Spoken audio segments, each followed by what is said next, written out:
WhatsApp everybody, मेरा नाम है रोहित कुमार खन्ना। आज की इस वीडियो में हम बात करेंगे कॉन्स्टिपेशन के ट्रीटमेंट के बारे में, कब्ज के ट्रीटमेंट के बारे में।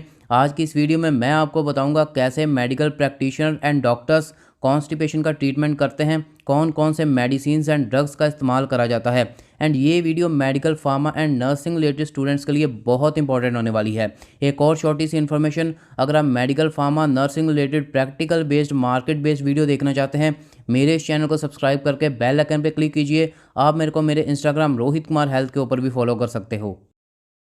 कॉन्स्टिपेशन, जिसको कब्ज बोला जाता है, मतलब इंटेस्टाइन में से स्टूल को पास होने में डिफ़िकल्टी यानी स्टूल का हार्ड हो जाना। इसके अलावा बॉवेल की मूवमेंट स्लो हो जानी, मतलब इंटेस्टाइन की मूवमेंट स्लो हो जाती है, जिसकी वजह से स्टूल इंटेस्टाइन से पास नहीं हो जाता। इसी को कॉन्स्टिपेशन कहते हैं। अगर हम इसके कॉजेज़ की बात करें, अलग अलग कॉजेज़ हैं, जैसे पूरे दिन में पानी बहुत कम पीना, अनहेल्दी डाइट लेनी, जंक फूड ज़्यादा खाना। इसके अलावा कुछ मेडिसिन के साइड इफ़ेक्ट्स भी होते हैं, जैसे आयरन के सप्लीमेंट हो गए, एंटी डिप्रेसेंट मेडिसिन होगी, या फिर ओपोइड ड्रग्स हो गए। इनके साइड इफ़ेक्ट की वजह से भी कॉन्स्टिपेशन हो जाती है। इसके अलावा प्रेगनेंसी में भी कॉन्स्टिपेशन की बहुत प्रॉब्लम आती है।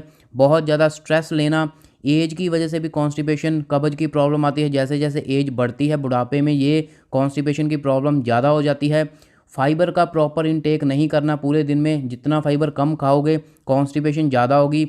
इसके अलावा ज़्यादा रेस्ट लेनी एंड फिज़िकल वर्क बहुत कम करना, ज़्यादा टाइम बैठे रहना, सिटिंग जॉब ज़्यादा करनी एंड पूरे दिन में एक्सरसाइज नहीं करनी, ये कुछ कॉजेज़ हैं कॉन्स्टिपेशन के। अगर हम डायग्नोसिस की बात करें, कॉन्स्टिपेशन को कैसे डायग्नोस करा जाता है, वो सारी टेक्निक्स मैंने डिस्क्रिप्शन में डाल दी हैं, आप पढ़ सकते हैं, आपका टाइम ना वेस्ट हो। इसलिए सीधा हम फोकस करते हैं ट्रीटमेंट के ऊपर। कॉन्स्टिपेशन में पेशेंट को सबसे पहले डल्कोलेक्स टैबलेट प्रिस्क्राइब करी जाती है, जिसमें सॉल्ट होता है बीसाकोडिल एंड ये लैक्सेटिव का काम करता है। इसको after the food, after dinner 1 से 2 टैबलेट प्रिस्क्राइब करी जाती हैं एंड इसको 7 से लेके 14 दिन तक पेशेंट को प्रिस्क्राइब करा जाता है एंड आफ्टर द डिनर इसको कंज्यूम करा जाता है। लेकिन डल्कोलेक्स टैबलेट के साथ सबसे बड़ी प्रॉब्लम ये है कि ये एब्डोमिनल क्रैम्प्स की प्रॉब्लम कर देती है जब तक इसका असर रहता है पेशेंट को।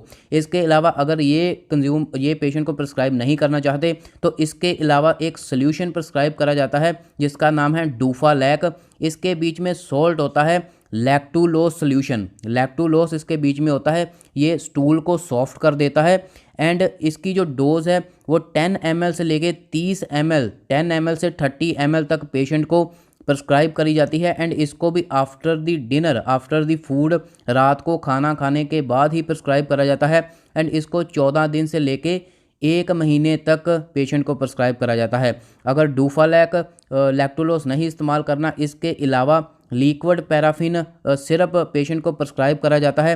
क्रीमाफिन सिरप आपने मार्केट में सुना होगा, वो 10 ml पेशेंट को आफ्टर द डिनर प्रिस्क्राइब करा जाता है एंड मैक्सिमम उसको 20 ml प्रिस्क्राइब करा जाता है। 20 ml से ज़्यादा उसको नहीं लेना चाहिए, लेकिन नॉर्मल केसेस में 10 ml ही बहुत होता है। इसको 14 डेज से लेके 1 मंथ तक आफ्टर द डिनर पेशेंट को प्रिस्क्राइब करा जाता है। अगर आप एक नेक्स्ट लेवल पे जाना चाहते हो तो उसके लिए एक क्रीमाफिन प्लस सिरप भी मार्केट में अवेलेबल है, जिसमें आपको liquid paraffin, sodium picosulphate and magnesium hydroxide मिल जाएगा। अगर क्रोनिक कॉन्स्टिपेशन है तो आप क्रीमाफिन प्लस सिरप का भी इस्तेमाल कर सकते हो। ये जो मैंने आपको चारों बताए हैं, चारों मेडिसिन 1 2 3 4, इन चारों में से आपने कोई एक पेशेंट को प्रिस्क्राइब करना है। ऐसा नहीं कि आप चारों के चारों ही पेशेंट को प्रिस्क्राइब कर दें, सिर्फ एक प्रिस्क्राइब करा जाता है। इन सभी का फंक्शन सेम है। इसके अलावा आप अगर थोड़ी सी क्रॉनिक है कंडीशन तो कैस्टर ऑयल का भी इस्तेमाल करा जा सकता है। अगर ऊपर वाले चारों मेडिसिन से नहीं रिलीफ मिलता तो कैस्टर ऑयल 15 से 30 ml अर्ली मॉर्निंग पेशेंट को दिया जा सकता है, प्रिस्क्राइब करा जा सकता है। इसके अलावा पेशेंट को डल्कोलेक्स स्पोस्ट्री भी प्रिस्क्राइब करी जा सकती है। वो मॉर्निंग में यूज़ करेगा डल्कोलेक्स स्पोस्ट्री एंड वो सेल्फ ही यूज़ करेगा डल्कोलेक्स स्पोस्ट्री का। इसके अलावा आप इन सभी के साथ, इन सभी में से कोई भी एक एंड साथ में आप क्रीमा डाइट पेशेंट को प्रिस्क्राइब कर सकते हो। ये एक फाइबर सप्लीमेंट है जिसमें इसबगोल हस्क होता है। ये पेशेंट को 2 टेबलस्पून आपने 1 गिलास वाटर में मिक्स करके पेशेंट को प्रिस्क्राइब करने हैं कि वो 2 टेबलस्पून 1 गिलास में मिक्स करके पी ले एंड इसको आफ्टर द डिनर 1 मंथ तक पेशेंट को प्रिस्क्राइब करना है। ये फाइबर का सप्लीमेंट है एंड बेस्ट रिजल्ट देता है ये कॉन्स्टिपेशन में। इसके अलावा हम नेक्स्ट स्टेप की बात करते हैं अगर पेशेंट को फिसर है, पेन हो रहा है एनस वाली साइड पे, रेक्टम वाली साइड पे, साथ में उसको फिसर है, तो देन आपने पेशेंट को ज़ाइलोकेन ऑइंटमेंट प्रिस्क्राइब करनी है। ज़ाइलोकेन जिसको लिग्नोकेन भी बोला जाता है, मार्केट में आपको इसका ब्रांड नेम लॉक्स जेल के नाम से मिल जाएगा। ज़ाइलोकेन एक लोकल एनेस्थेटिक है। अगर एनस रेक्टम के अराउंड दर्द हो रहा है तो पेशेंट को प्रिस्क्राइब करनी है, 3 टाइम ये दिन में प्रिस्क्राइब करनी है। एंड हो सके तो जब भी स्टूल पास करता है पेशेंट, उसके बाद इसको अगर यूज़ करा जाए तो और भी बेनिफिट होगा। इसी के साथ अगर फिशर है, दर्द हो रहा है, तो साथ में आप कैप्सूल पेशेंट को प्रिस्क्राइब कर सकते हो। बेसिक्लॉक्स 500 कैप्सूल, जिसमें एम्पिसिलिन एंड क्लॉक्सासिलिन होता है, ये 5 दिन तक पेशेंट को प्रिस्क्राइब कर सकते हो। बेसिक्लॉक्स 500 दिन में 3 बार, TDS इसको आफ्टर दी फूड दिन में 3 बार 5 दिन तक पेशेंट को प्रिस्क्राइब कर सकते हो।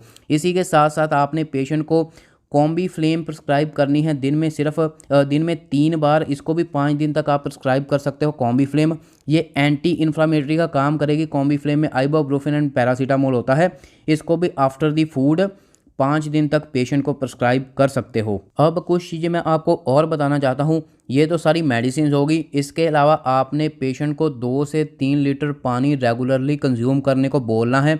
इसके अलावा रेगुलरली एक्सरसाइज करने को बोलना है एंड ज़्यादा से ज़्यादा फाइबर वाली डाइट कंज्यूम करने को बोलना है। इसके अलावा एक और चीज़ बताना चाहता हूँ, अगर पेरी एनल एब्सिस है, मतलब एनल के जहाँ रेक्टम के अराउंड पेशेंट को पस कलेक्शन हो गई है, तो इमीडिएटली आपने उसको सर्जन के पास रेफ़र करना है, सर्जन के पास भेज देना है। इसके अलावा अगर कॉन्स्टिपेशन के साथ ही साथ पेशेंट को लंबे समय तक एंड बहुत ज़्यादा कोलिकी पेन हो रहा है, एब्डोमेन में बहुत पेन हो रहा है, तो इमीडिएटली तब भी आप पेशेंट को सर्जन के पास रेफ़र करिए, खुद उसका ट्रीटमेंट ना करिए, सीवियर उसको प्रॉब्लम्स हो सकती हैं।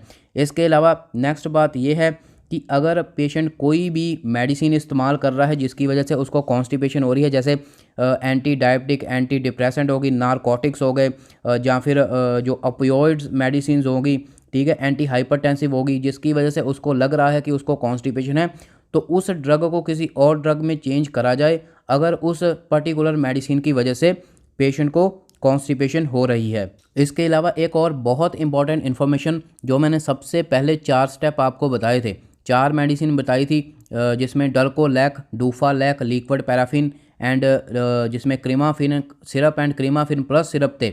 आप एक ही मेडिसिन को लंबे समय तक मत पेशेंट को दीजिए, इसको थोड़े थोड़े टाइम बाद चेंज करते लीजिए, ताकि पेशेंट इन मेडिसिन का हैप्चुअल ना हो, इसलिए इसको थोड़े थोड़े टाइम बाद चेंज करते रहिए। 1 मंथ तक आप इसको ज़्यादा से ज़्यादा दे सकते हैं, 1 मंथ के बाद आप इसका सॉल्ट पेशेंट का चेंज कर दीजिएगा। यही थी पूरी की पूरी वीडियो कॉन्स्टिपेशन ट्रीटमेंट को लेके, कैसे इसका ट्रीटमेंट करा जाता है एंड जो डायग्नोसिस है वो आप डिस्क्रिप्शन में जा कर के देख सकते हैं। ऐसी और ट्रीटमेंट की मेडिसिन की वीडियो देखने के लिए मेरे चैनल को सब्सक्राइब करके बेल आइकन पर क्लिक कीजिए। अपने मेडिकल फार्मा नर्सिंग रिलेटेड दोस्तों के साथ मेरे इस चैनल को शेयर कीजिए एंड आप मेरे को मेरे इंस्टाग्राम रोहित कुमार हेल्थ के ऊपर भी फॉलो कर सकते हो। Thank you so much.